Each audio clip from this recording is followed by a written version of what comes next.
சென்னை அடுத்த நெற்குன்றத்தில் சாலையில் சுற்றித் திரிந்த மாட்டை பிடிக்க சென்ற மாநகராட்சி ஊழியரை மாட்டின் உரிமையாளர் காலால் எட்டி உதைத்து தாக்கிய சம்பவம் பரபரப்பை ஏற்படுத்தியுள்ளது. கூடுதல் விவரங்களோடு நமது செய்தியாளர் ஜெய்ஹரிஷ் இணைகிறார்.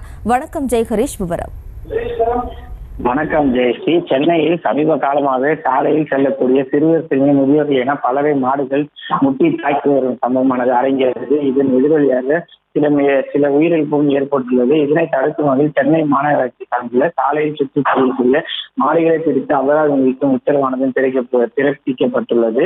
இந்த நிலையில் சென்னை வலசராக்கம் மண்டலம் 11க்கு உட்பட்ட 148வது வார்டில் பணிபுரியக்கூடிய மாநகராட்சி ஊழியரான கன்னியப்பன் என்ற ஊழியர்களுடன் சேர்ந்து நெற்குன்றம் 148வது வார்டு மூகாம்பிகை நகர் செல்லும் சாலையில சுற்றி திரியக்கூடிய மாடுகளை பிடிக்க சென்றுள்ளார். அப்போது ஊழியர்கள் வழிமறித்து ராஜேஷ் என்ற மாடு வளர்க்கக்கூடிய இளைஞர் ஒருவர் வாக்குவாதத்தில் ஈடுபட்டுள்ளார். மேலும் திடீரென ராஜேஷ் கன்னியப்பன் செல்போனை திரும்பி தூக்கி அவர் மீது இருந்து அவரையும் உரிமையையும் தாக்க தகாத வார்த்தைகளும் அசிங்கமாக பேசி காலால் வெட்டி விட்டு தரமறையாக தாக்கியுள்ளார். இந்த காட்சிகளை மாடி பிடிக்க வந்த மாநகராட்சி ஊழியர் ஒருவர் தனது செல்போனில் வீடியோவாக பதிவு செய்தும் ராகேஷ் மீது நடவடிக்கை எடுக்க கோரி வீடியோ ஆதரவுடன் கோயம்பேடு காவல் நிலையத்தில் புகார் வந்து அளித்துள்ளார்.